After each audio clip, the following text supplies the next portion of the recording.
every Saturday dito po sa Magbago tayo. At yun po sa background natin ay ang Tears for Fears. Ang title, Everybody Wants to Know the Lord. Sa ano ko mga pagpapakinig? Wala. Lahat ng lahat ng tao, sa tao may gusto rin i-know yung panilang mundo. Whether that's the family, whether that's the workplace, whether that's the society that they belong to, lahat ng tao may ang kanilang world. And that starts off with change. So, I want to say good morning to everyone. Good morning to you who just tuned in on TV. Good morning to my wife who is currently taking care of Javi and Lexi. Good morning to you. Of course, to my parents. Good morning to both of you, Martha, to my sisters, to Babsi, to Sue, to Ching, and Buddha and Timmy. Good morning to all of you. And to everyone watching on in Cebu and Davao. Good morning to you. Mayroong buntag sa inyo diba. Sa Bacolod, mayroong aga sa inyo pa rin. Diyan sa City, Tagalog na lang. Magandang umaga at sa Cagayan de Oro. Magandang umaga. Jeff and Karen Merida. Good morning to you. Si Actress had a very busy week this week. Again, mostly meetings, mostly planning, doing some stuff in the office. But let me just give you a rundown on what's been happening with the host of the show, Anthony Pangilinan, who is now in Frampton Road, taking up his EMBA, or Executive MBA. I think I have several pictures there of Anthony as I read through his one page of bullet points. A traditional French, the picture that we're showing on screen, for those of you who are listening on radio, is a picture of Solana on the computer. Traditional French provincial home, a young geek, and your own private hotspot. We are currently renting a house in Fontainebleau area. Not traditional, o nga, ganun sa Europe, no? Dahil traditional architecture, traditional materials ng bahay, ang gate at ang bintana, dekandado pa, ang barbecuean sa may hardin. Ang pasasalamat ng bata ay may wifi daw, kaya nagagawa yung ganyang architecture, may wifi at least. Usapan nila, isang oras lang sa isang araw ang kabataan kasi ngayon, kung di tayo mag-iingat, magkakaroon ng kondisyon na tinatawag kong HDD. Ano yung HDD? Hotspot Deficiency Disorder. Kung tinatawag, nagpapalagay pagkaroon ng hotspot. Tama, no? Mga bata na yun, yung speed is very important. Kung importante yung connection niya ng DSL, PLDT, para mabilis ang connection. Kaya kailangan smart para mabilis ang connection. LTE pa. Kailangan ganun eh. Kasi nowadays, you have to, children do not like ownership of information. They just want access to information. So the sooner they can access information, the better it is for them. Lalo sa mga pinanaliksik nila sa school, o kaya yung mga kailangan nilang research work, or let's say they need to do something and upload and post and email. Connectivity is very important. At the official residence of Insiad Bean, the next picture is Peter Zamski of EMBA Module 9. This is the opening cocktails. Yeah. This is the official opening cocktail for our 9th module. This is 9 out of 10. So malapit na po si Anthony sa wakas. Here at the residence of Dean Peter Zamski. Although his class is made up of only 35 classmates from 17 countries, this module in France has 250 people from 58 countries. Siya lang po ang Pinoy dito, kaya meron silang national costume party. So, siya lang ang nakatingin sa grupo. Walang mga hindi asin. Pero baka maasin yung tingin mo, kapatid, pag pinagpawisan ka. Okay? Number 3, third picture, official school transpo. Yan.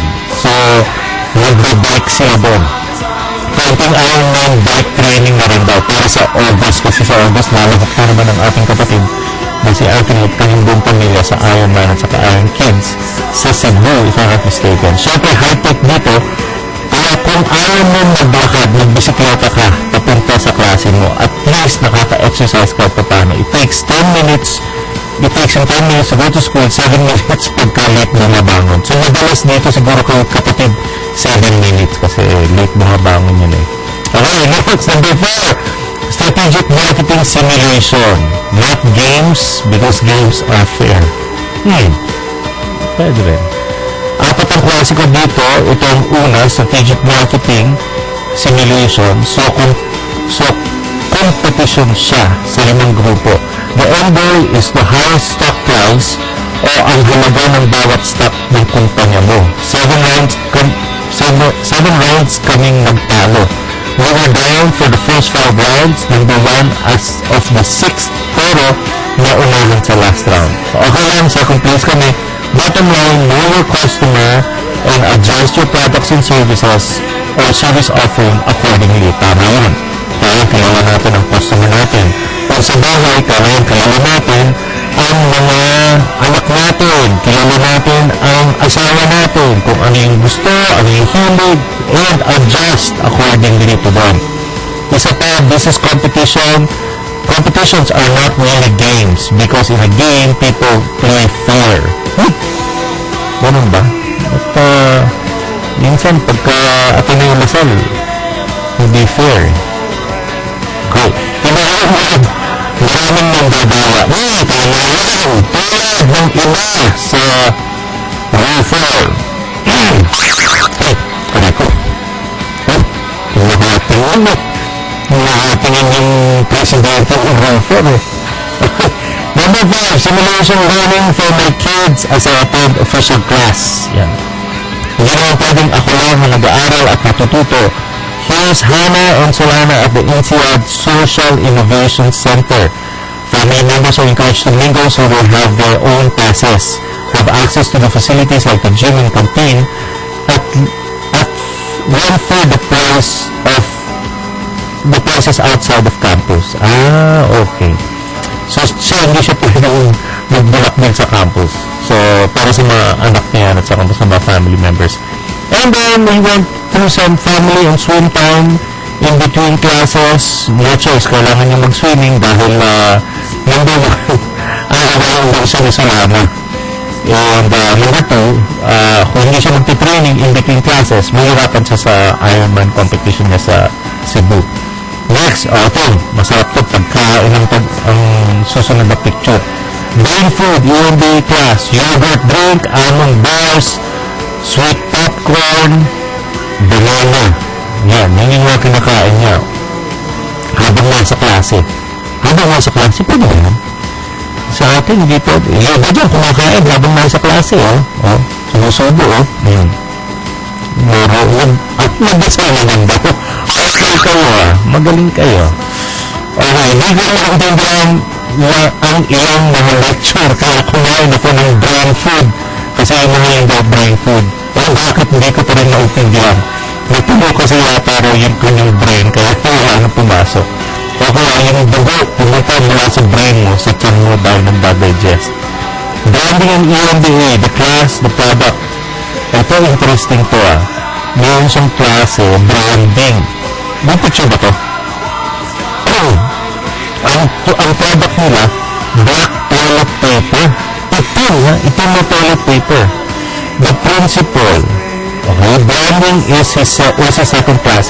Hire people who are passionate about innovation and the customer. Kailangan konektado ang dalawa. So ulit hire people who are number 1, passionate about innovation, yung pagbabago, kahit na hindi pa sira yung produkto o serbisyo, nag-i-innovate o binabago na nila. Yan ang innovation. At passionate about the customer. Kailangan daw konektado yung dalawang yun. Ito ang isang sample ng pangalang produkto. Black toilet paper by Renova in Portugal. So Renova was the one who developed the black toilet paper. They're from Portugal. And it's a global success with sales of over 400 million euro. Euro! Hindi peso. Euro! At bagamat black ang naunang kulay, ito ang tinatawag paper. May iba't ibang kulay na masunod. Ngayon, please take note ha, black siya bago pa gamitin. Hindi yung pagkatapos gamitin naging black. Okay? At ang huling picture is the pre-costume party with classmates. So tonight, medyo tumayo ko, no? So tonight, it's 200 plus people in 58 countries. Isa lang siyang Pinoy na bukod tayo doon. This is lunch today, di pa siya naka-costume nito. Galit ako sa yung party. Pero yung iba, pumasok mo ng nakabihis. Yan. So, iba't ibang klase ang mga costumes na nakita mo. At iba't ibang klase talaga ang tao sa yung mga yun. And happy 70th birthday. This is upcoming. To Ella. July 17 ba si Ella? Baka pareho sila ng birthday ni May. May 3rd. Okay ah. 17th birthday to Ella. On the 13th. Sorry, on the 13th. July 13th. And second birthday to Sabrina on July 14. Sabay kay Happy birthday! Yes sir. Mahilig ka ng gulat ngayon We'll go to Paris for the weekend to meet our kababayans. Back Monday to resume classes. Tomorrow to go for another week. So, kapatid, mag-ingat kayo dyan. Buong pamilya, have a great time while you're out. May you take care of things back here. Yan. On the show. So, don't have to worry about us. We got you covered. Okay. So, before I go into announcing the schedules for Hipinas, I'd like to thank everyone in advance. Call to rescue. Please, huwag po kayong nagsabang mag-donate sa Call to Rescue. We'll have a commercial on that later on, but we just want to thank everyone in advance who have donated and who are still open to donating to Call to Rescue. Call to Rescue is a foundation. Foundation po ito para against human trafficking, most especially among kids or among children. So, thank you so much for your support, everyone. Also, mga kasama natin sa Radio 5 Taxi Squad. Yan. Sana pagpatuloy ninyo ang paninindigan at panindigan nyo ang inyong sinumpang pangako na magbigay ng todo Radio 5 serbisyo sa kapwa. Pero ano na ba nangyari doon sa Davao? Di ba meron tayong recruitment sa Davao? I-update na tayo doon kung ilan ang kung ilan ang na-recruit at kung ilan sumama. But we have over 700 members of Radio 5 Taxi Squad. So, mga kapatid na namamasada dyan sa Lansangan Road, sa Metro Manila, at sa Davao. Magandang umaga sa inyong lahat at maraming salamat sa inyong suporta. Ang maganda kasi dito sa Radio 5 Taxi Squad, ang ginagawa nila pagka may traffic o kaya may aksidente o kaya may nangyaring insidente, pwede nilang i-report dito sa Radio 5 at magpapadala ng news crew ang Radio 5 dun sa south o mag-verify yung traffic situation para ma-diswandan yung mga nakikinig, katulad nila, at yung mga nanonood sa ating palatuntunan. So, maraming salamat sa inyo mga taga-Taxi Squad at kung meron kayong kwento ng pagbabago kayo mga nangyamasada dyan mga kapatid natin sa Radio 5 Taxi Squad, itawag na naman sa amin sa 3555545. Okay? 3555545 at ibawagi naman ninyo sa amin yung inyong kwento na nakaka-inspire. Pagbabago kailangan magbago yung kwento. Okay? Stories of change, pwede nyo kami i-email sa magbago@yahoo.com kung meron kayong story, magandang story tungkol sa pagbabago sa buhay ninyo, nangyari, para maikwento naman namin dito sa show natin. Starting today, yes, you can email us and please do, I encourage you, yung mga nanonood, yung mga nakikinig, I encourage you to write us. You can email us at magbagotayo, that's one word, magbagotayo@yahoo.com. Magaling ang pangalan nyo doon para ma-acknowledge ko. Tapos, ano yung kwento ninyo ng pagbabago? Hindi yung pang-teleserye ha. Yung ito lang, siguro mga 1 page lang. Sobra na yun, mahaba na yun.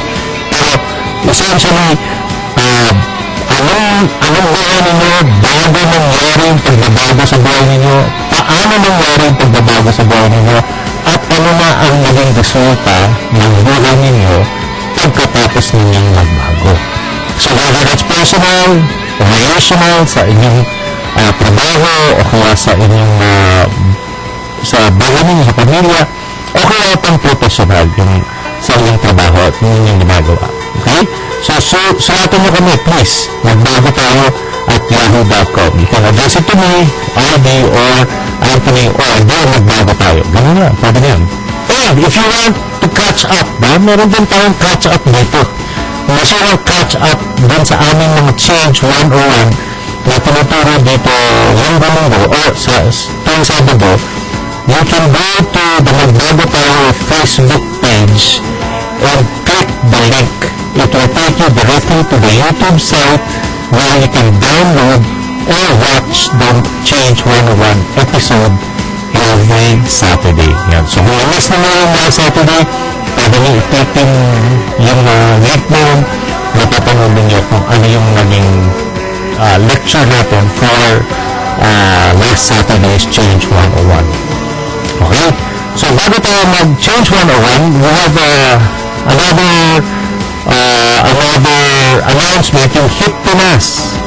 Hit Pinas is, let me see, is holistically involved parents. Yan. Ang mga schedules dito kami for August 17, we'll be in SM Nawa, September 14, SM North EDSA, October 12, SM Lucena, yung SM Calamba, yung date po natin is still to be announced. Okay. So, before we take a break, let me give you a parenting tip from Ana Moran, ang ating mama blogger, at meron din akong parenting input din doon. So, ang parenting tip ni Ana Moran is this: our kids have different styles of learning. It is important that we create an atmosphere conducive for each one of them to optimize their learning. We cannot generalize our approach to our children. We have to learn how to honor each child's design and then adjust our manner of training or teaching and directing them. Yeah. Sa Tagalog, ang ating mga anak ay natututo sa iba't ibang pamamaraan. Hindi maaaring isa lang ang pamamaraan, isang pamamaraan lamang ang ating ginagamit sa bawat isa sa kanila. Kailangan nating irespeto ang disenyo ng bawat isa at i-adjust. Hindi ang Tagalog yan. I-adjust. Nilagay mo ang ay. Tagalog yan. I-adjust. ang ating approach sa pagtuturo at paggabay sa kanila. Yan ang ating advice from our mama blogger, Ana Moran. Good morning to you, Joey. I want to add to that now. When we talk about, kung pinag-usapan natin ng mga anak natin, at tao pala to in general, hindi lang mga anak natin, pero tao, people in general, we learn in three ways. There are three ways by which people receive information, get information, learn. One is visual, watching, reading, tinitingnan. That's visual. Visual learners. So kailangan high image yan. Very image driven yan. Then there's auditory. Auditory learners is listening, of course. They like to listen to the teacher, they like to interact, they like hearing, they like yung mga minsan pagka-linguist, yung mga language yan. They use the headset, tapos pinapakinggan nila, tapos verbatim nila. Then they start learning to that. The third one is kinesthetic. Kinesthetic naman is learning by doing. How you teach them, and then you show them the example, and then you let them do it. Yung iba dyan, magaling sa kinesthetic. They like doing the work, and as they achieve small victories, later on, it becomes a habit to them. Because those are the three ways. So, kailangan, tandaan natin, ano ba ang learning style ng mga anak natin? Kasi maaaring yung panganay ninyo, visual learner, mahilig magbasa, mahilig mag-ganon. you have to learn how to get them hooked into reading better material. Hindi lang yung comics or some books with more value. Kailangan yung librong binabasa nila has value. And also, monitor what they read. Tatanong mo, ano yung title niyan, what's it about, ano yung synopsis, as they continue to read the book. Yung iba naman, auditory. So, ito naman, ayaw magbasa. Hindi naman ayaw, pero hindi mo magbasa. Pero, kung makinig sa teacher, talagang na-absorb nila kagad kung ano yung sinasabi ng teacher, and they know how to process.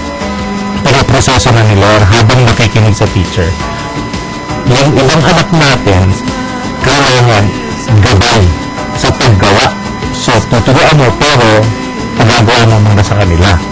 Yun. So, you have to be a student of your kids. Hindi pwedeng, kasi kailangan, dato, ano, diba? Kailangan mahilig ka magbasa. So, kailangan basa ng basa.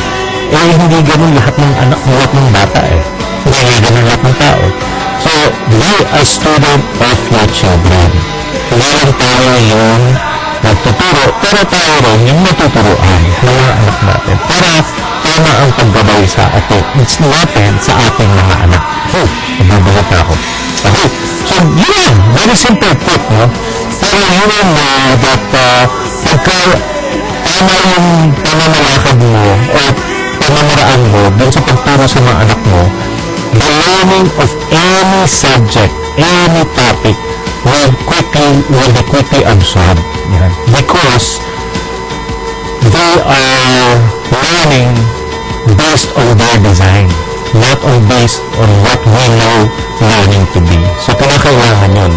We have to do that so that the learning for our children will not just be on track, but will be more fun for them. So, that's our updates and our change in action and a few of our parenting tips from Ana Moran, Magbago, and myself. It's 8:30 a.m. Philippine Standard Time. Pagbabalik muna kami. Pagbalik, change 101 na on how to be a top performer. Huwag kang alas. Magbabalik po ang Magbago.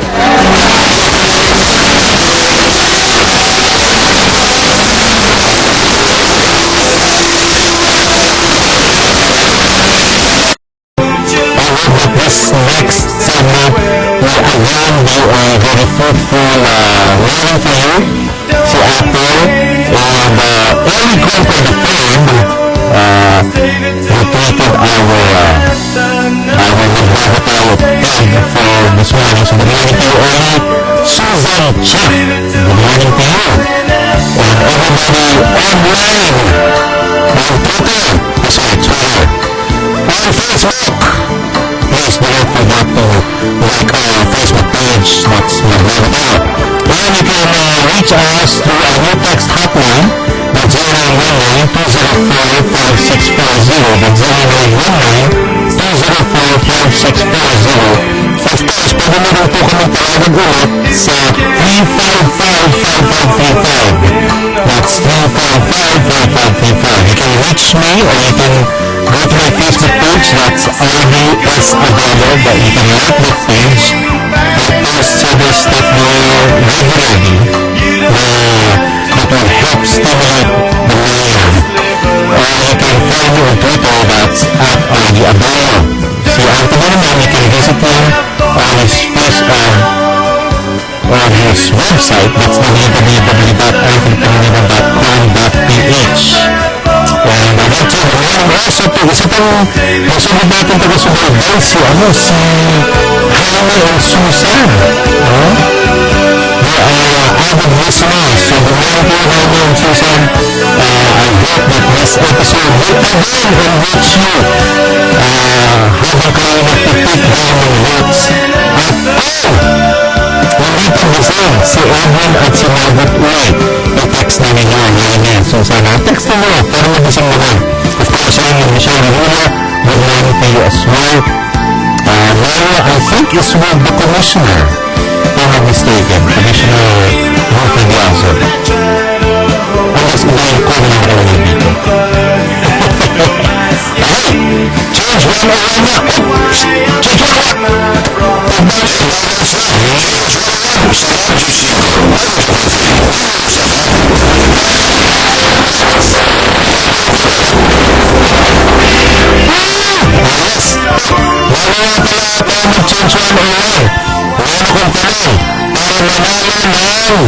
itawag ko ha. Yung number dito is 3555535. Tama? Okay. Nanalo ang color ng Magbago CD, which has all the songs of all original songs all changed by different artists like Eugene, Velasquez Jawa, Grace Nano, of course the company who sang Magbago Ako, which is the official track that we use here on the show. Yun yung Magbago CD, and ang agahan 500 pesos worth of Gold Deluxe GC gift certificate. Take note ha, may date issued pero walang expiry date.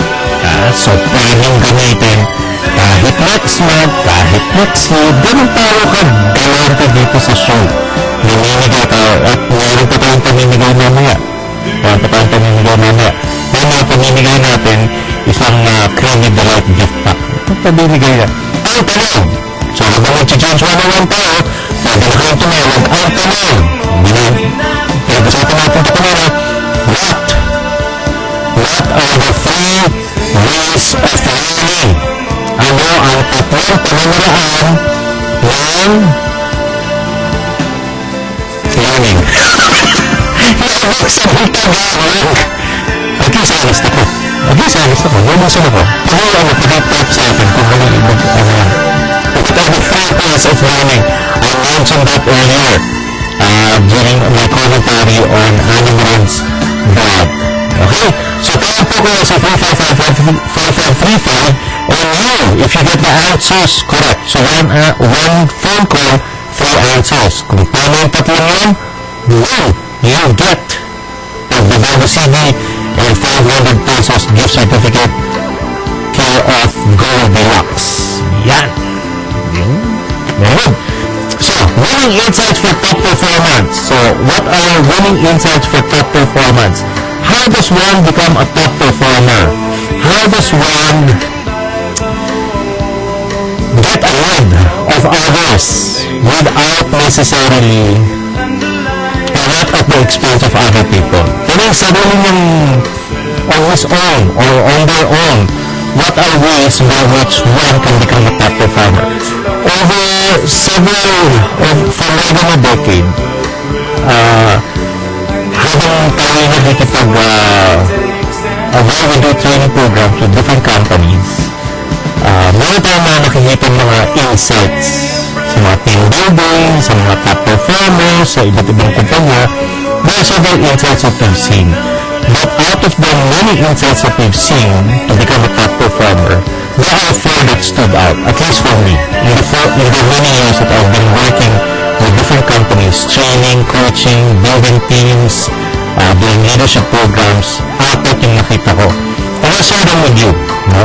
So ito yung binabayaran ng iba, bibigay ko sa inyo ng libre. Okay lang, ha? Good? Okay, here we go. So, winning insights for top performance. Winning insight number 1 is this. Goal-driven teams or people will not settle for mediocre performance. Ha?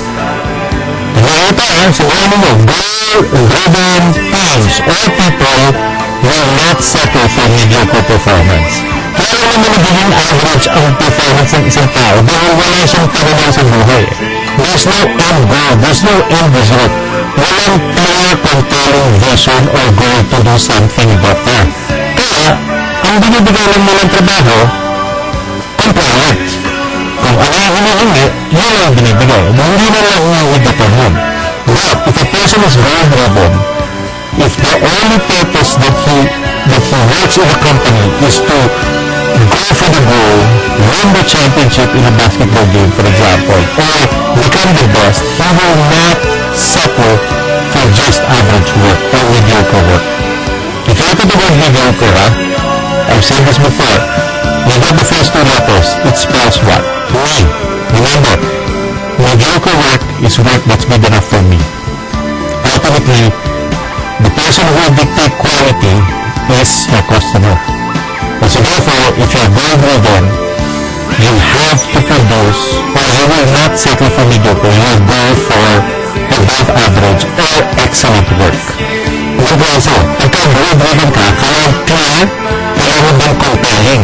In other words, iniisip mo pala yung goal mo, it gets you up in the morning. It makes you go to work. It makes you come alive while doing work. That's what we call a goal-driven person or a goal-driven team. They will not settle. Ang problema kasi with money, they've already settled for average performance. In fact, they've settled for what is good. They don't go for what is great. Or it comes out in the way they speak. Right? Graduated from a good school, or kailangan ng pamilya ko, it's good, everything is good. But it has to go beyond good. Kailangan great. If not great, better muna. Kasi tatlo yun, good, better, best. If you don't settle for the good, you have to go for better. And if you're not anymore content with better, you have to go for the best. But remember this, there is always someone who will be better than the best. So, you have to watch out for that also. Have a goal. Sa pamilya, gawin din. If your goal for your family is what? Is to have your kids go to a good school. You will not settle for just a mediocre type of job. Or mediocre or average type of income. You will want the best for your family. If you want to take trips with your family, if you want to build your family with strong or good foundation, you will not just settle for mediocre. You wouldn't want it for your kids. Gusto mo yung the best para sa mga anak mo. Kaya na, lahat na magulang ganun eh. Gusto mo yung pinakamaganda para sa mga anak nila. So, therefore, sa natin, bilang magulang, kailangan we have to strive for what is not just best for our kids, but eventually also best for us as parents. For our marriage. Sabi nga nila, the best gift that a father can give to his children is to have their mother. So kailangan sa marriage pa rin, kailangan ayos na. Diba? Oh, yung nakita mo. Okay, number 2, outstanding and consistent performance is key to successive wins. Outstanding and consistent performance is key to successive wins. So kung titignan mo ang isang team, isang kupunan, how do they win successively? It's because they don't just have outstanding players, but the outstanding players are consistent in every single game. Tignan lang natin ang UAPing yan. Tignan mo yung UAPing yan. Between the top schools, sabi yan, best bet na lang yun is Amy Bulldogs by Coach Eric Altamirano. Dahil walang Amy, meron silang Bobby Reports, and then they have this other players, si Andy. Now, these two players, though they are outstanding in what they do, they have to be consistent in what they do so that they can win successively. Right now, our team that's in the league, if I'm not mistaken, is the Adamson Falcons, followed by the Amy Bulldogs, and then by the Green Archers.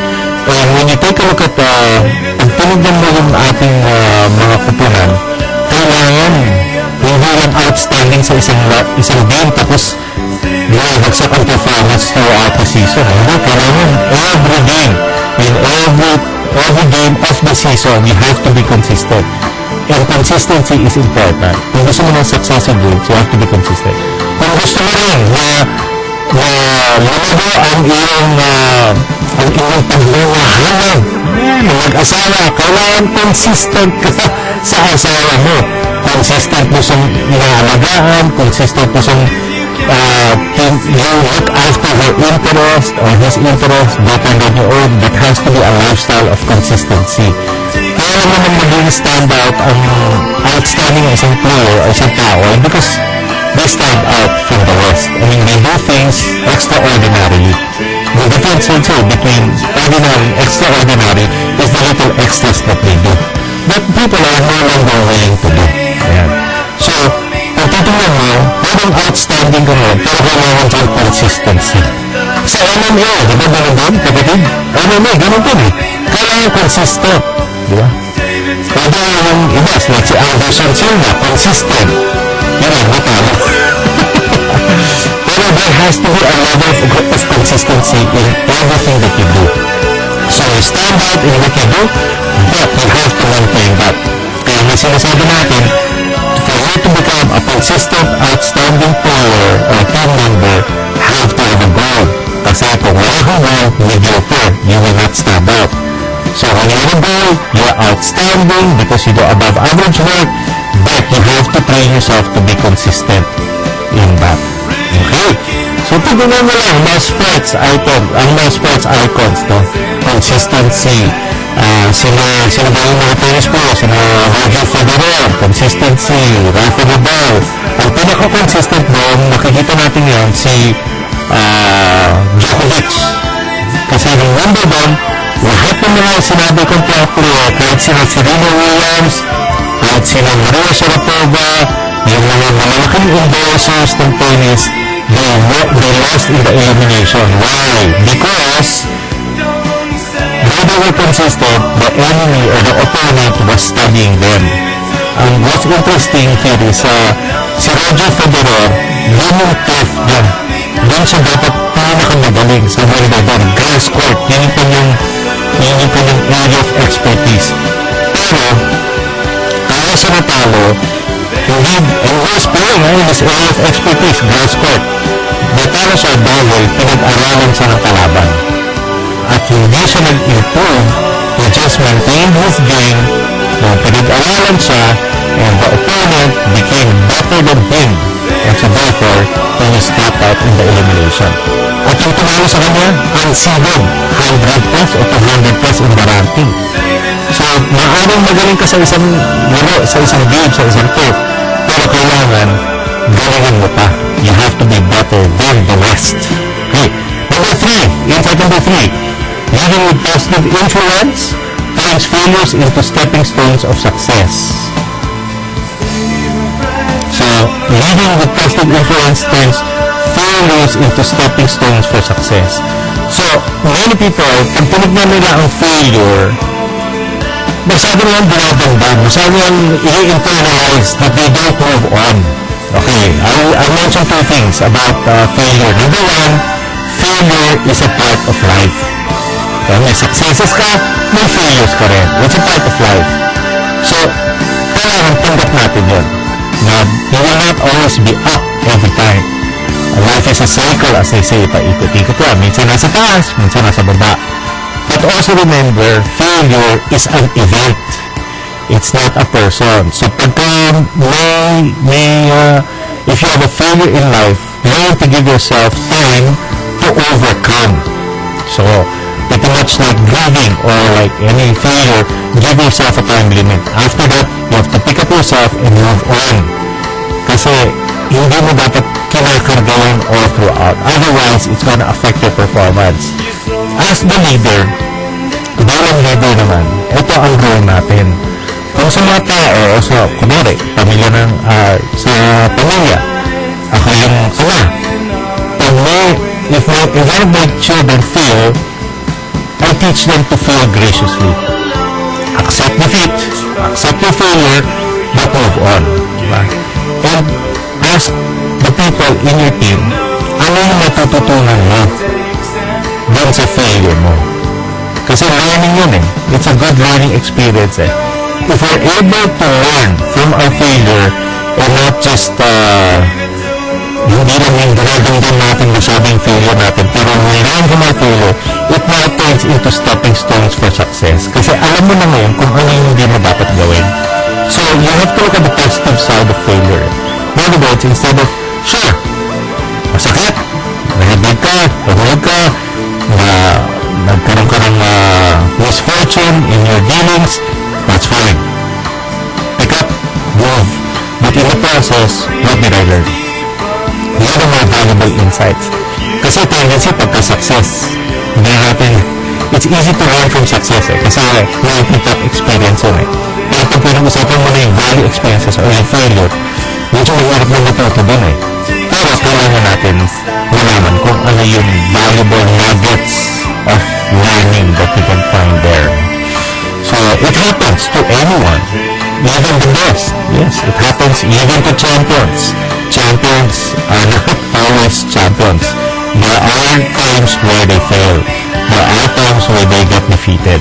Like the case I said earlier, Anderson Silva, 17 career wins. Title holder, MMA, UFC. Pero, ano? Diba? Natalo siya. Got knocked out. Yan po yung masakit na. Yung pagkatalo niya, knocked out po, hindi pa by decision. So, what did he say? Nung i-interview siya, sabi niya, well, I'm no longer the champion. Chris Weldon is the champion. So, give your support to him. Give your support to him. I think kasi Brazilian yun, I thank the US, the United States for accepting me. I thank all the fans for accepting me, but I am no longer the champion. Chris Weldon is the champion. Give your support to him. So, tinatanong siya, do you want a rematch? At the time, mga sabi niya, no. Pero ng press conference after, siguro naisip niya, baka pwede pa. So, I'm sure, in the next match, yung part 2, round 2, hindi na siya ganun kawabang. Kasi natuto siya. Yung nagpabagsak sa kanya, nagtitumba sa kanya. Okay? Last, insight number 4. So, the first one is, bothering teams or people will not settle for mediocre performance. Insight number 2 is, outstanding consistent performance is key to successive wins. Insight number 3 is, leading with positive influence turns failures into stepping stones for success. Insight number 4, ito na, develop character. Dito po, ha? Develop character and strengthen competence to create one team, one heart pursuing one goal, which is winning. Yan. Bakit ko gano'n yung character? Kung napakinggan mo yung guest natin last week, sina Selena at sina John, when they were in the boardroom, face-to-face with Tony Fernandez, they were not asked about their competence. Most of the questions that were asked about them was more on character. And the questions that they took when they were getting into the show Apprentice Asia were really character questions. Why? Because character is who you are. Diba? Competence is what you do. So, importante yung in the process of becoming a top performer, your character is strengthened or is strong. Kasi ang competence, kaya mo naman pag-aralan kahit anong bagay. Kahit anong trabaho kaya mo pag-aralan eh. Kung negosyo, bagong negosyo yan, I'm sure kaya mo pag-aralan yan. Magaling ko eh. Pero, ang character, dinidevelop yan over time. So, kailangan, in the process, all successes and all failures, your character is constantly being molded. Your character is constantly being developed. Kung titignan mo rin sa Biblia, di ba? Kung titignan mo, totoo, yung ka ba magbukas eh. Ulayang ko na. Kung titignan mo, si David, King David, was a competent leader. Competent, very competent. He was a fighter. He was a warrior, he was a king, he was a writer, songwriter, composer. He was very competent in many areas. But he was also an adulterer, he was also a murderer. Pero ang tanong dyan, bakit yung buhay niya yung naka-highlight dun sa Biblia? The reason is because, and I asked this of one person who's knowledgeable in the Bible, sabi ko, bakit ganun? Sabi niya kasi, importante kay David, yung puso niya towards God. But when he failed, he did not run away from the person who could judge him. He ran to the person who could judge him, who was God himself. In other words, when he failed, he opened him up and said, I've made a grave mistake. Nagkamali ako doon. And as a result of that, he was restored. Character yun, kapatid. Diba? So, kung titignan natin, when you grow to become a top performer, in the process, your character has to constantly be molded, constantly be renewed, constantly becoming better. Kasi the whole goal of top performance is not to, marami kasi top performer, pero kung tinanong mo, kung paano mo naabot yung target mo, maraming shortcut, maraming cutting corners, maraming under the table, maraming ganito, gano'n. Pero mas matindi, mas matindang yung paano mo naabot yung target mo, I did it the right way. Mahirap man, I did it the right way. At wala masasabi sa iyo yung mga tao when you do that. So those are 4 winning insights to becoming a top performer. And if you take the first letter of these 4 insights, it's spelled for gold. Because in today's race for success, remember, silver is not enough. At saka, I think, each and every one of us deserve the gold. Because gold is one thing that appreciates over time. It gets better and better and better over time.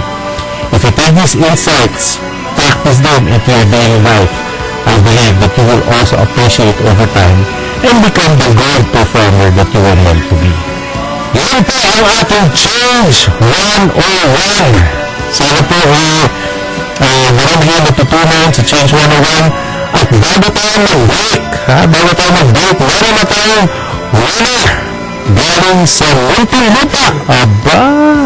Okay, galing sa Muntinlupa. The winner is Eleanor Familiar of Muntinlupa. 500 pesos gift certificate kay Goldilocks and the Magbago CD.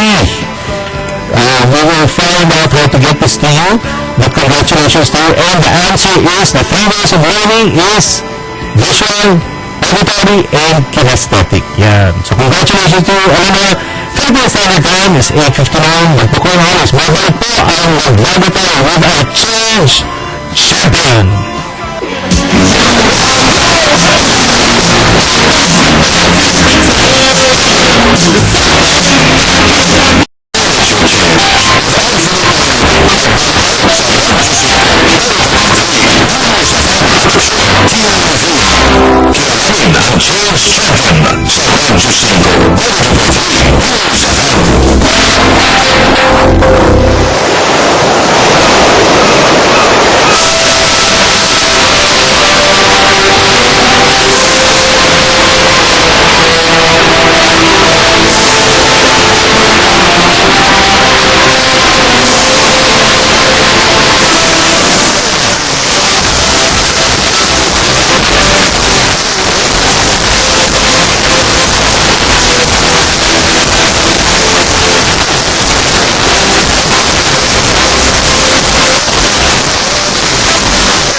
Tune in sa inyong mga radyo at sa TV, wala pa tayo sa TV, pero sa radyo. Kasi ano ba yun? Anong gano'n lang dito kasama ninyo dahil ang ating katabi na si Anthony kasama po yung nasa Phantom World. Pero po natin, Phantom World parang gano'n. Then sa for this 9th EMBA course, 9 out of 10 yan. So malapit po siya natapos sa kanyang kursong pinagalan sa INSEAD and China University. I'd like to say hello and good morning to my brother and sister Claire and Eric Macalintal all the way in New York in the US. Good morning to you. They're tuned in radio. I guess this is the www.interaction.com. I mean, it's so cool. I'm listening to you right now in TuneIn Radio. It's so cool. Thanks, Claire and Eric, and to the boys, Steve and Mike. Good morning to everyone. And of course, to Lord John Salvador and Lynette Salvador. Nice 80s music daw. Yan. Ay, alam mo naman, John, kind of yun ang ating mahaling na staff at saka yung ating DJ dito. I have another question. Ngayon tanong. Ito ko naman i-text. Text naman po. Ang text line natin ay 0919-204-5640. 0919-204-5640. Kaya yun, i-text na. Great. Multiple choice to bago ko i-introduce ang ating guest. Okay? Multiple choice. Say this. Sino nagsabi nito? Okay? I'd much rather earn 1% of 100 people's efforts than 100% of my own effort. Sino nagsabi nito? I'd much rather earn 1% of 100 people's efforts than 100% of your own effort. Is it A, Andrew Carnegie, B, Henry Ford, C, Cornelius Vanderbilt, D, John D. Rockefeller, or E, J.P. Morgan? Okay? I'd much rather earn 1% of 100 people's efforts than 1% of my own efforts. Who said this? Letter A, Andrew Carnegie. Letter B, Henry Ford. Letter C, Cornelius Vanderbilt. Letter D, John D. Rockefeller. Or letter E, J.P. Morgan. May iba din sa pangalan yun. Kakaiba, no? Will not pronounce it. But these are the men who married America. If no, I'll defeat you. I love it mo. Kahit na mga nakakaroon, walang ganyan-ganyan dito. Okay. So text mo na, yung sagot, A, B, C, D, or E, walang F. Okay? Busog ko na sila, kaya hindi resistant. Ay, ako. Dito na tayo sa Change Champion. Very exciting. Oh, wow. And very, ang ating change champion yun. Not just, hindi basta-basta to. He's a retired U.S. Navy chief, and after 20 years of military service, he decided to dedicate his time and money, not just time, but money to help the Navy. Based on his personal life experiences, he knows how it feels to need help and support, but with no one else to run to. He opted through his efforts, he gave something back to the community and promotes sports tourism. Uy, bago to sports tourism. First time I've heard of it. Sports tourism for the city of Marikina. Now he owns the Goat Waka Boxing Gym. Ilang kasparing ito. Mga kalbang. Sakit yun. Pag na-headbutt ka rin, tapos ka.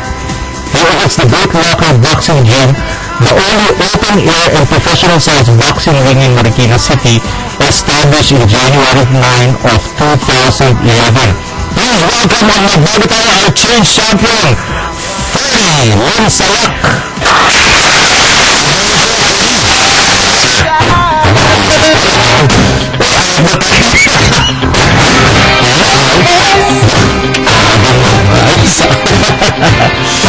Sa 20 years, yung military service. Yes, sir. Bakit US Navy?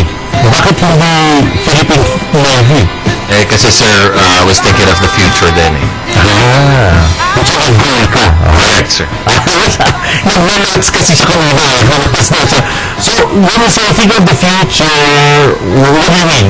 Bakit yun yung pinili mo? Bakit US Navy? Is it based on your background?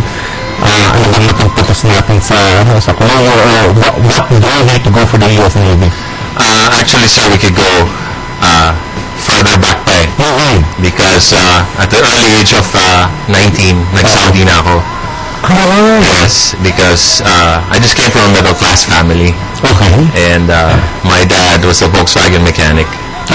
Yes, he was a Volkswagen specialist, and my mom was just a housewife. Okay. And at 19 years old, I needed a direction already. So, going back nga, school bukol kasi ako nun, sir. Yeah, I didn't really think na education was for me. So, after doing that for a while, graduated high school at 16, and then just kept fooling around for 3 years. I tried college for 1 year. Saan ka na college? UST po. UST. Okay. Yes. I tried engineering first. And then, I said, nah, this is not for me. So, but then, ayun na, school bukol. Okay. And then, later on, sabi ko nga, hindi pwedeng ganito lang. So, I gotta do something about this. So, nag-Saudi ako kasi medyo na-conscientious na rin ako dun sa part na you get to get your allowance, you get to get everything for school, for the books, everything. And then ano, di ba? So, at 19, I went to work sa Saudi. Anong ginawa sa Saudi? I applied yun, sir, as a laborer kasi yun lang ang open. Okay. And then when I got there, I showed my employers what I got. worked as a laborer for a week. Okay. And then I got promoted to service driver. Okay. And then got promoted to office clerk. Weekly, sir, ang promotion. Weekly? Yes, sir. Galing mo naman. Kasi sabi ng boss ko, he was the same guy who recruited me dito sa Pilipinas. Sabi niya, yung itsura ko hindi pwedeng laborer. Kasi masyado parang maselan ba? So, office ka na lang, sabi. Medyo mga nakikinig lang sa radyo. Hindi pwede pang laborer lang. Kailangan pang opisina raw. So, kaya weekly ang promotion mo? Yes, sir. Kasi I showed my boss what I got. I gave, just like you said, I gave him my best every time. So after working sa office, planting season came around because it was an agricultural company. Okay. I volunteered as a tractor operator because there was a shortage then. Went to the planting season, did my best again, and got the tractor operator award. May ganun, ha? Yes, may ganun sa company. And then after that, gano'n ba kung hirap mag-operate ng tractor na kailangan bigyan ng award? Kasi sir, syempre bago ka. Tapos hindi naman yun talagang the position I applied for initially. And then, so, yun. So consistent rin ng iyong performance. Correct, sir. Okay. And then after that, planting season was over. The GM at the city needed an executive secretary. So I was the one who got nominated from the project to work in the city. Galing, ha? And then that's where I got another promotion again. But that was the only time na I got it monetary. So lahat ng mga promotion mo, title lang ang promotion? Yes, sir. Title lang. Tapos ito na yung pagdating din sa Pagdating sa city. Yun na yung may mas talaga with the pay. Yes. Galing. Tapos pagkatapos ng Saudi, yes, sir. bumalik ka mo. Okay. And that's when I came back in 85. Mother ko actually nagbigay ng flyer kasi andito pa yung US bases noon. And part of the agreement was they were gonna recruit a certain number of Pinoys for the US Navy lang. And that's the reason why US Navy lang. So ito sa Subic? Yes, sir. Yung base sa Subic mo? Yes, sir. Okay. So doon ka na-recruit sa Subic? Yes, sir. Okay. So, binigyan ka lang ng flyer ng nanay mo? Yeah, and then sabi niya, to-applyan mo. So I turned in my requirements, but then hindi ko alam na it will take 3 years bago ako tawagin. Ganun. Because nung tinawag ako, I got married na in 87. And part of the requirement was no dependents whatsoever. So it was another problem that I had to deal with. But to make the long story short, I succeeded. Wow. So, nakapasok ka ng US Navy. Nung nando ka sa US Navy, what did you have to go through? Alam ko, hindi ganun kadali nakapasok eh. Yes, sir. They call the Subic recruiting station Class A recruiting station. Class A. So, that's kind of laki ng makukuha mo sa Subic. Mga kasabayan ko, sir, mga medical students, professionals na, nurses, engineers, teachers, also it's architects na. Ganun? Yes, sir. Because I was already 24 when I got recruited. Yes. So there was a wait there. So ang classification nila pala sa US Navy, hindi kailangan na nasa military school or may... Hindi, sir. There's nothing. It has nothing to do with it. Okay. Yeah. It's just that the way they establish their recruiting way dito sa Pilipinas for Subic was ganon. Oo. Kasi nakapasok ka sa US Navy, tapos mo about ano yung mga pinagdaanan mo doon na hindi mo makakalimutan in the Navy? Well, sir, the first issue I had to deal with was trying to get to bring my wife and my kid over. Kasi nga, I was already married then, so there was a case of fraudulent enlistment. So I had to defend myself. First thing I told them was I was single when I put in my application, and I didn't know that it was going to take 3 years before I get the call and actually get seen and go to the exam and then to the process.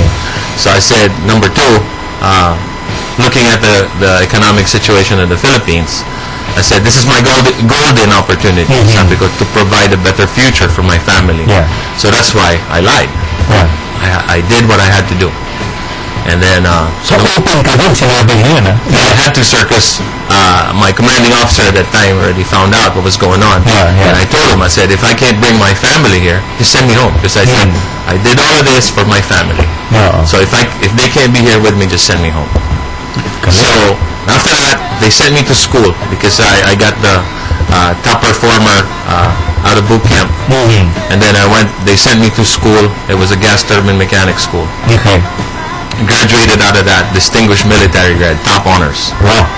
Okay, and then I got to the ship, my first command. I just got there and then earned a Sailor of the Quarter award.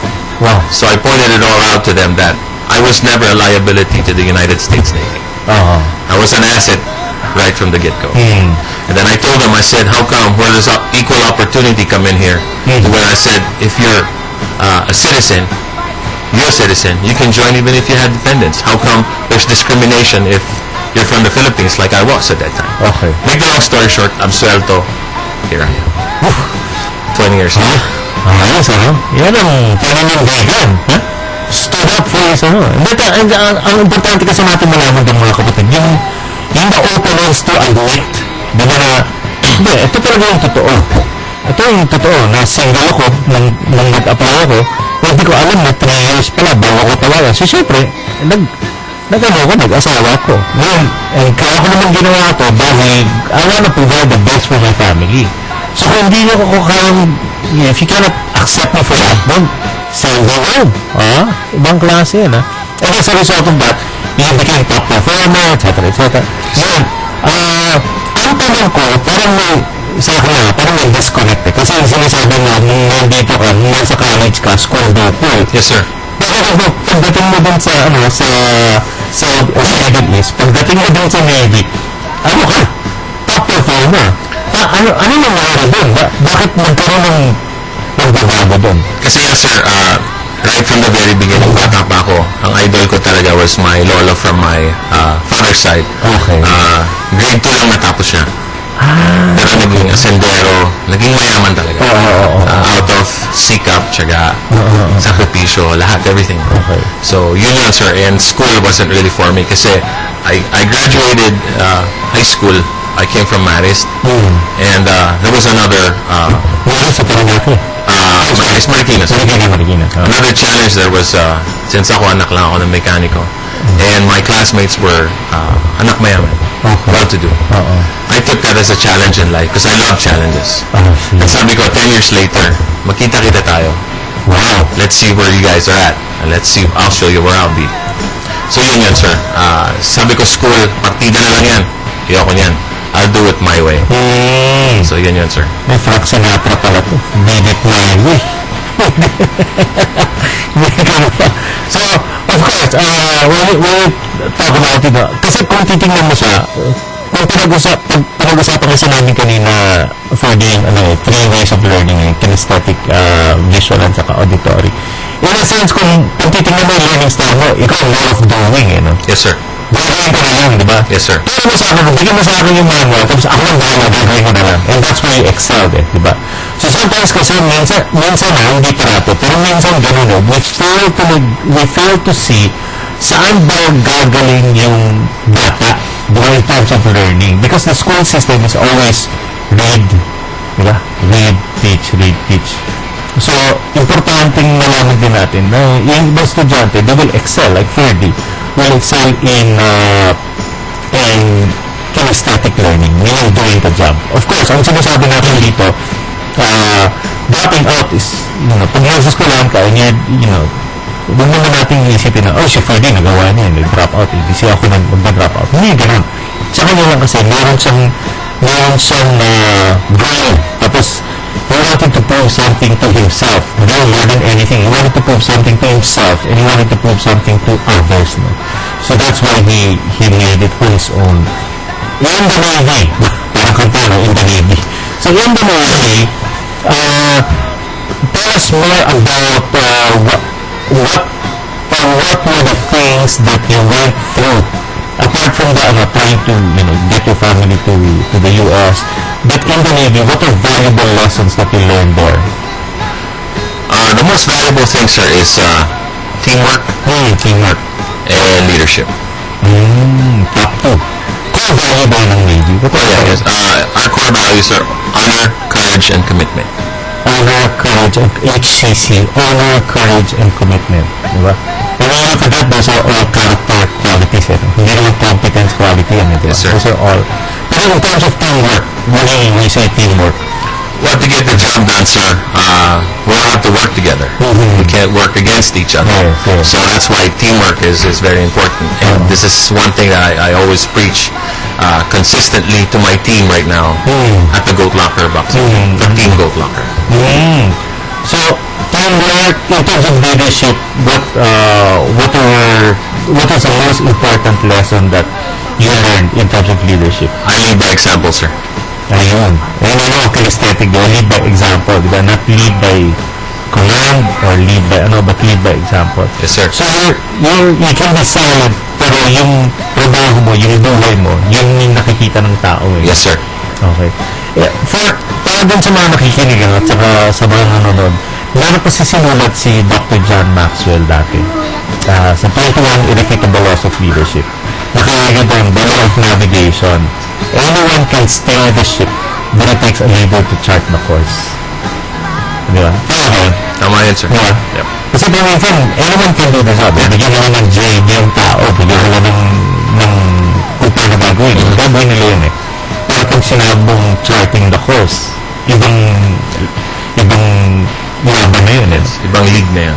So, in the Navy, when you talk about being in the Navy, you're mostly at sea. Yes, sir. How many times in a year? Rotation namin, sir, is 5 years sea duty and then 3 years shore duty. 5 years? Yes, sir. Hindi constantly na, 5 years ka nasa lao. Right. When they say 5 years sea duty, you're on a ship, and then the ship deploys 6 months at a time, every 18 months. Yeah, and then you go through all kinds of cycles, inspection cycles, exercises. We consistently train.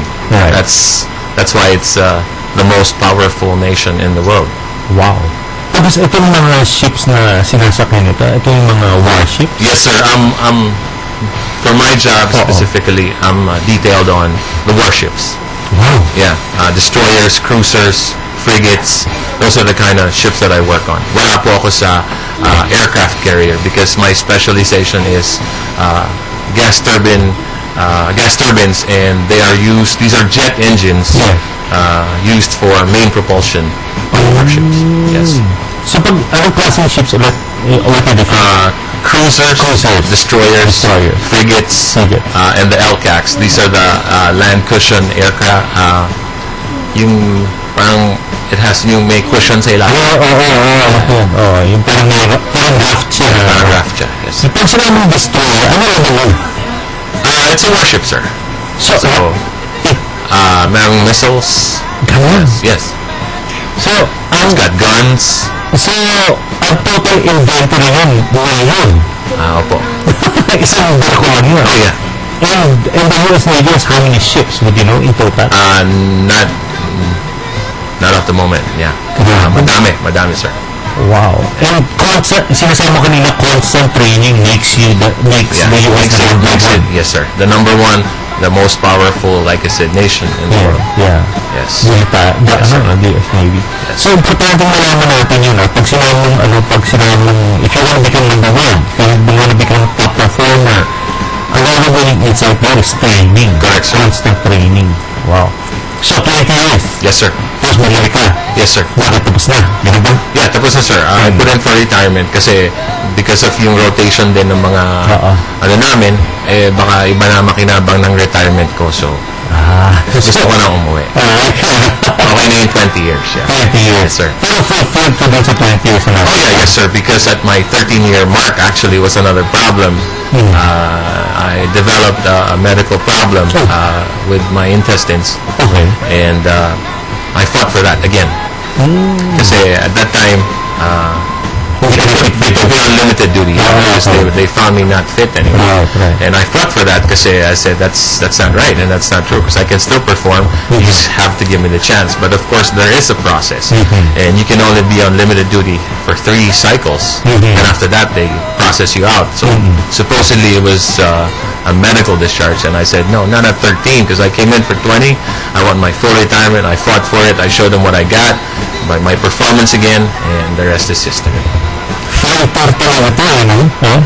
yung sa mga nakikinig sa mga pag nakita mo si pag nakita mo si Fred at saka kasi nabasa ko yung bio mo at kung mapapakinggan mo siya ngayon, talagang fighter all throughout, and if he wants something, he will go for it, he will get it, diba? First of all, he knows that he's on the right side, diba? Yes, sir. Nasa tama ka diba? Yes, sir. I guess that's one of the disciplines that they instill in the US Navy. So, coming back to Manila, or coming back to the Philippines, meron ka ng plano ng pagbalik mo, or basta balik ka ako, bahala I na. already had a plan, sir. 5 years before I retired, I said I wanted to retire back here, and I wanted to give something back to the community. Because when I first started my life, when I was still my younger years, somebody helped me then. Along with I have a tita, actually she's my ninang. She's always been there, very supportive. Tandang dalaga, she never got married, so she was always there to help and support. But then there was this other guy who was not, he was just a friend, no relation whatsoever. He gave me a break, sold dressed chicken that time. Walang puhunan, just sipag tiyaga lang.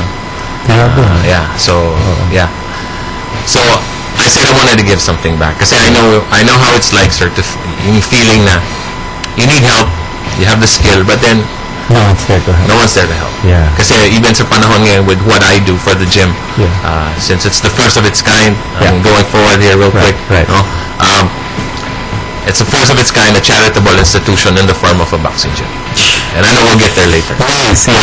So yun, sir, ang hirap talaga.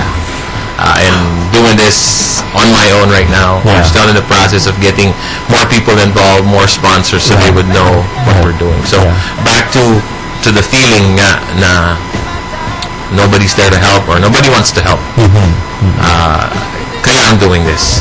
And I thought of different ways to give something back to the community. I thought about starting a car repair shop because I'm into cars. Either that or a tattoo parlor. So sabi ko, tattoo parlor, I can only employ a few.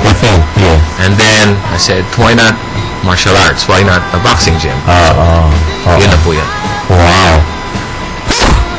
Yes. Well, we still have a lot to learn from our guest, si Freddy Minsala. And it's Philippine Standard Time natin is 9:31. Pagbalik natin, pag-uusapan naman natin yung pagbalik na din sa Pilipinas, nagtayo siya ng isang gym at ang tawag din sa gym na yun is the Goat Rocker Boxing Gym. So, ang po kayo ayos, mabalik po magbago tayo with our change champion, Mr. Freddy Minsala.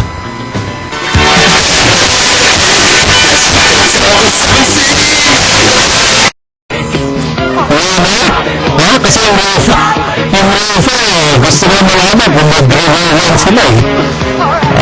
Pwede. Ang dati mo na bago tayo bumalik sa ating guest. Don't forget, Katrina Di Macale. Yan. On Twitter, good morning to you. And of course to, let me see, Hector and Joan. Luis Tanyo of Sunlight, I believe. No? Good morning to you, Hector and John. Yan. And also to greet a few people. Pakinggan po JD at Dennis Paolo Tolentino of Taytay, Rizal. Yan. Yan po ay galing kay 6464. Walang naman eh. Okay? I just want to greet my mom. Happy viewing. God bless. Thanks for Catherine. Happy birthday ko ngayon, Charlotte Yohanan. So happy birthday to you, Charlotte Yohanan. I hope you have a great day today as you celebrate your birthday. One audio, just want to ask for advice. Lately, I was not able to meet the expectation with boss. I had a hard time in time management. I always motivate and encourage myself to do better every time I fail, but the result was not good enough. Thanks in advance for your advice. Time management, ibang session to no? How do you do something, challenge, as our guest Freddie was saying, always continue to take up challenges in life. Parang if things are not working out well for you now, find out what else could be the reason. Kasi maaaring isang parte lang nakikita natin eh. We might not see other reasons, maybe 2 or 3 other reasons why. Find out why. And then, address those issues. When it comes to time management, ako my motto in life with regards to time management is this. I would much rather be early in the venue than on time on the way. I'd much rather be early in the venue than on time on the way. Tingnan natin na on time ka pa rin, pero on the way ka pa rin lang. So anything can happen on the way. And I'd much rather be the one waiting for people rather than ako yung pinag-aantayan. Ako kasi nung ganun eh, yung ako yung pinag-aantayan. Mas gusto ko na yung ako yung nag-aantay doon sa mga tao. So time management tips lang, just a few, no? Want to greet the Paz family at barangay Siksikan. Hindi sila malawag doon. Siksikan sila. Puerto Princesa. Siksikan pala sila sa Puerto Princesa City. Want to greet the Paz family, barangay Siksikan, Puerto Princesa City. Cesar, Elsa, Jeffrey, and Harris. We're watching you right now. Well, good morning to you. At also, already pakagreet po si John Stephen Kong from Mark. So, good morning to you, John, Stephen, and of course to Mark. Nice po, sir. Nagbuhay dugo ko sa science. Ayos.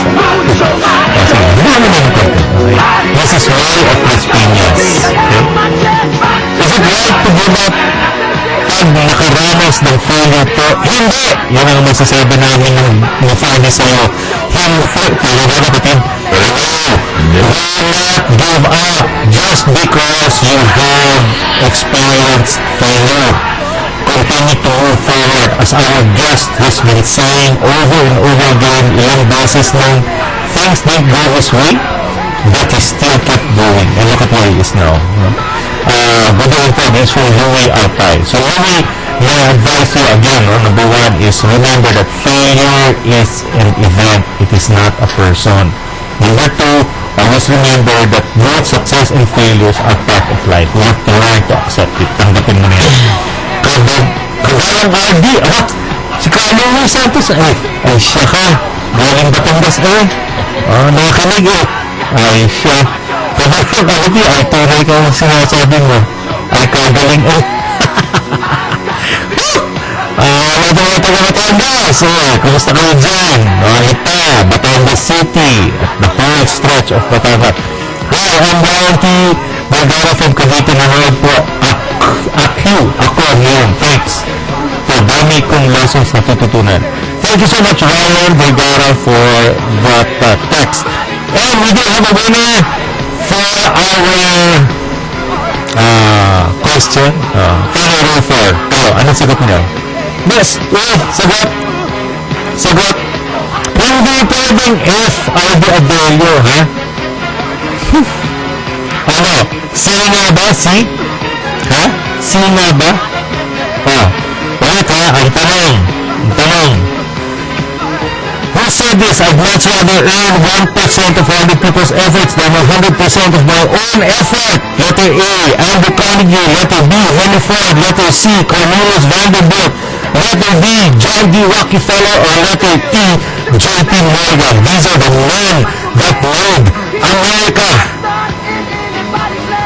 What is the answer of Ray Fair?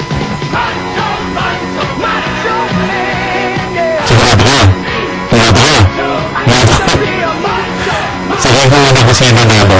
Manalo si Carlito, head of Esperanza.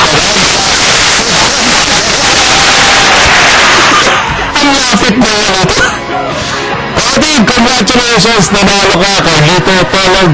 Huwag kang patulog-tulog of Esperanza Sultan Cabarot. The correct answer is letter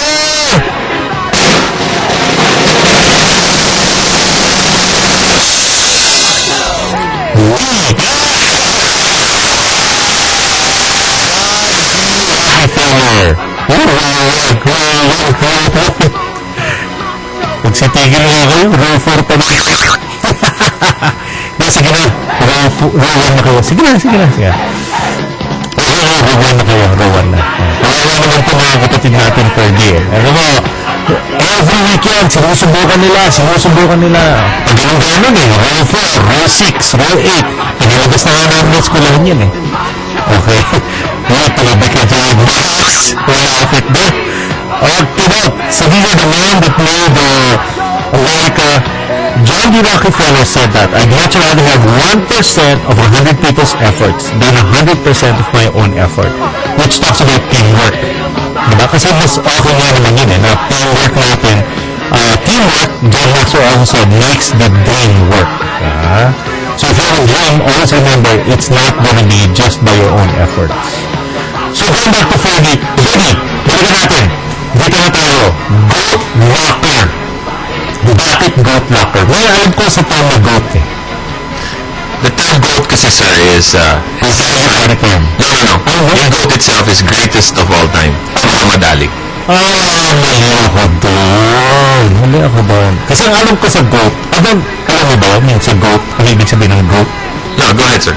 Sa interview, makita si Fred, sige ba? Ang goat kasi, siya yung list of the batch. Siya yung huli. Okay.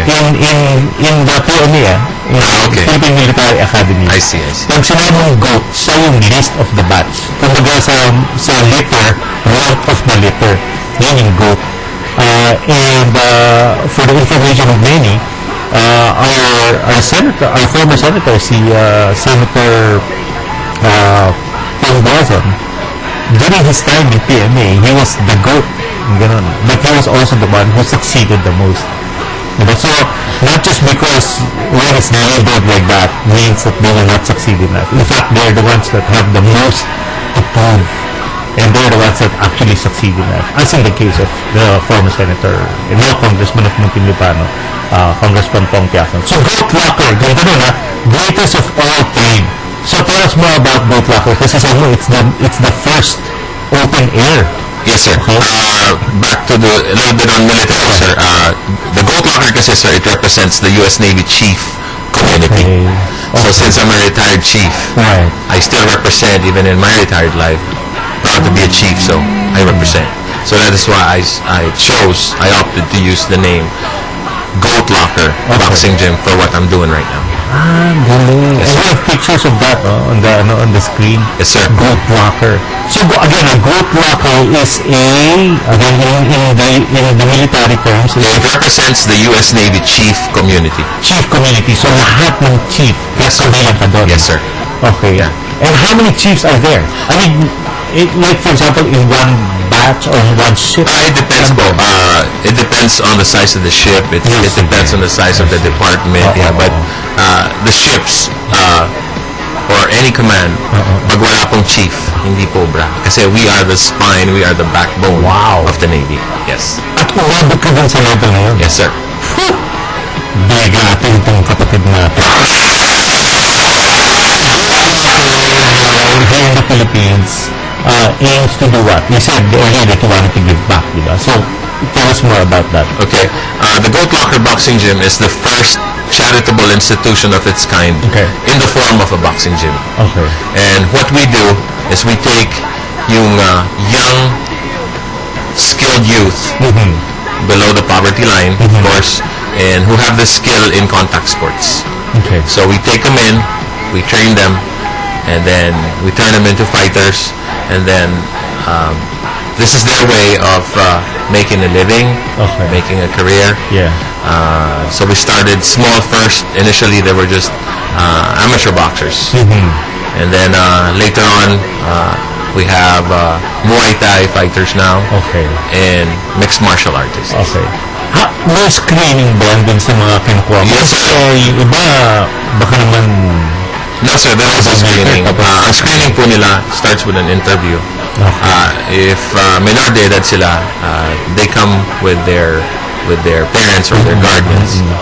And then, depending on yung attitude, of course, and everything else, their goals. Correct. So I look at all that. Then they go for an audition.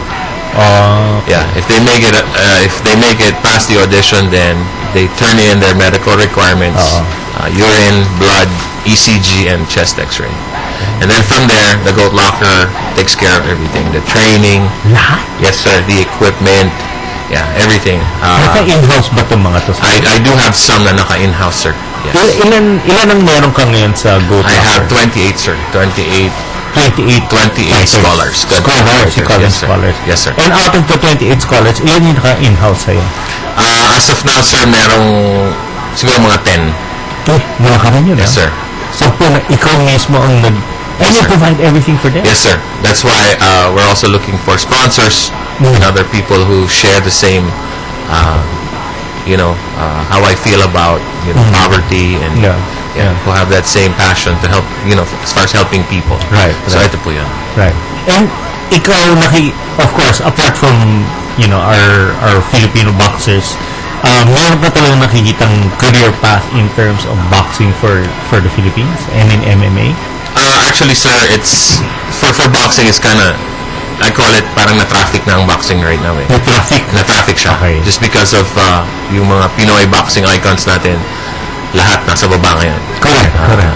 Manny Pacquiao, Donaire, Viloria, Boom Boom, all of these guys. So medyo stagnant ngayon yan. Correct. So, but the fastest growing sport right now in the entire world is MMA. Yes. So, I convinced a few of actually the majority of my fighters, my boxers, na mag-convert sila to cross over into MMA. Because this is where the money is for them. Yeah. Because I told them, just like what I applied ever since in my life, I like working smarter, not harder. So, bakit ka maghihintay? I mean, if boxing is the passion, it's still fighting. Right. But why are you gonna wait there in traffic, sit there in traffic when don't take the side streets, take the freeway. Ito na yun. MMA is the key, sir, because so MMA, malaki yung potential ng MMA. Yes, sir, because the gym right now has we just signed 2 months ago, we signed an exclusive contract with 1FC, which is the biggest MMA league in Asia. It's a 3-year contract for us to continuously provide fighters to them for the big league. So, international na po. Wow. So, it's not just locally lang. Yeah. So, and then, not just the Goat Locker boxing gym that I'm taking care of right now. I just got appointed as NCR director for the National Muay Thai Kickboxing Council of the Philippines, and which is a very big league. I mean, fighters all over the country. Wow. So they're also part of what I'm doing right now. They're also part of Team Goat Locker. Right. At ngayon, sinasama kasi that, of course, you're doing this on your own for now, diba? Yes, sir. How does one, kumari may mga, I'm sure maraming kasi nakikinig dyan o kaya mga nanonood sa atin na meron silang heart to help. Yes, sir. At meron din, do you also like the sport? Ako, personally, I like UFC. I also watch the UFC fights, diba? But how does one get involved with Goat Locker? They can do it, sir, by number one is sponsorship. Right now, that's what we're looking for. Sponsorship. Of fighters? Yes, sir. Okay. Whenever we have events, then we send out sponsorship letters. Yes. So they can do it either per event or they can do it as on an annual basis. Yeah. So of course there's a price tag there for every event, and for the annual, if you want to be a major, a minor sponsor, or just a donor. Yeah. Just to help the cause. So that's what people can do. When we do fund drives, because that's how we make money, or that's how we raise money, not make money. Because we're not making anything. It just goes back directly to my beneficiaries. Right. So I have my students right now. When I say students, these are the guys who come in and get trained and learn how to fight, but they pay. So from what I get out of this, it goes back to my scholars. Grabe, no?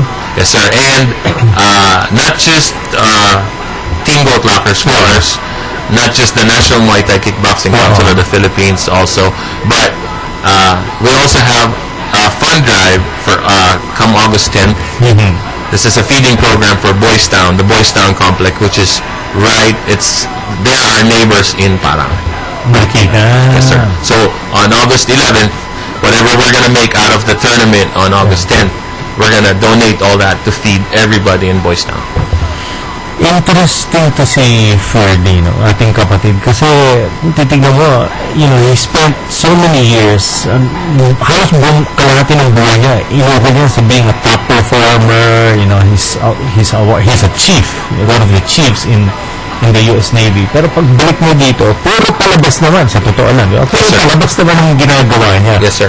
What drives you to do that? Apart from what you said earlier na hirap kasi lumalaki ka, walang tumutulong. Bukod dun, what else drives you? Kasi lahat ng sinasabi mo sa akin, puro donate, yes, di ba? So, the poverty situation, sir, is what drives me. Because I believe it's really sickening to the stomach na there are a lot of people, wealthy people, or the above average group, na they get to do what they want to do.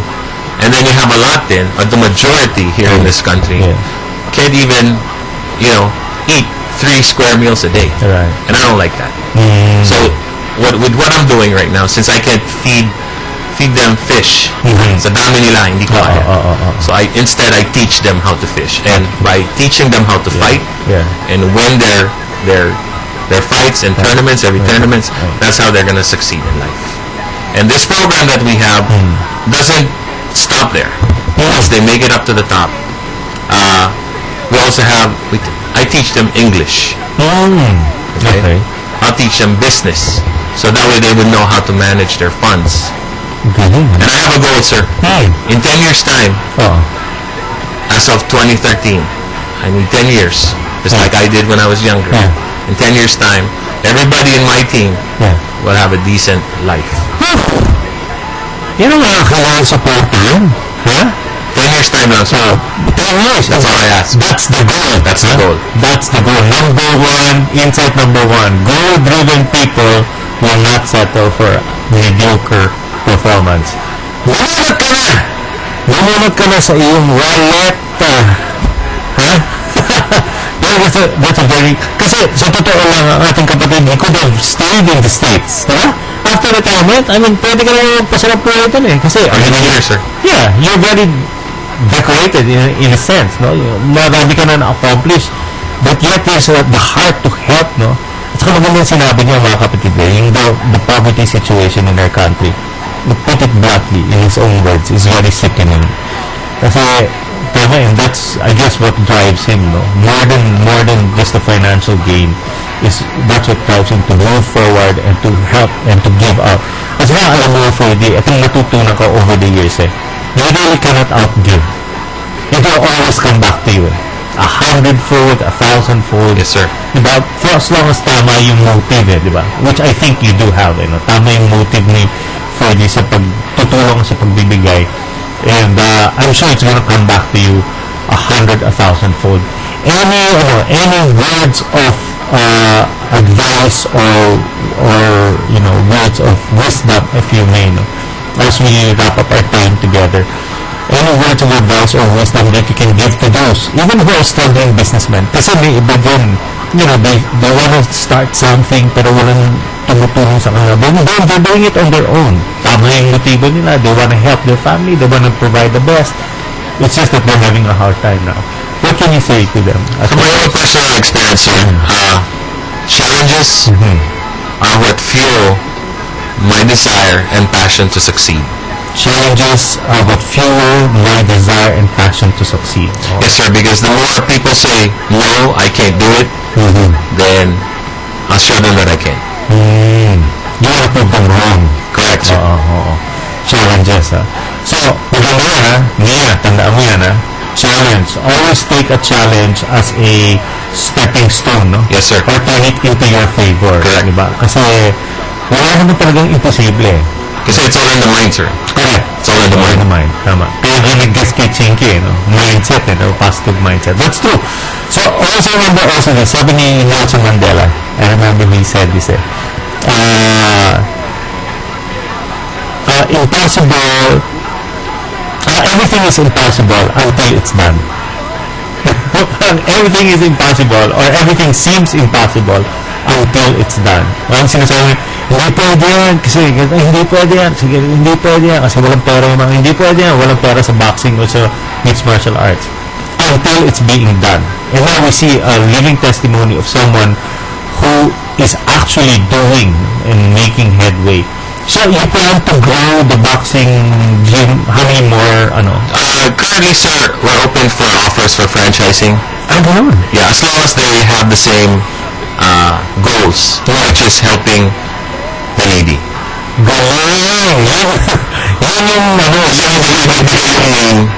Ngayon, if they just want it for business, kasi nakikilala na.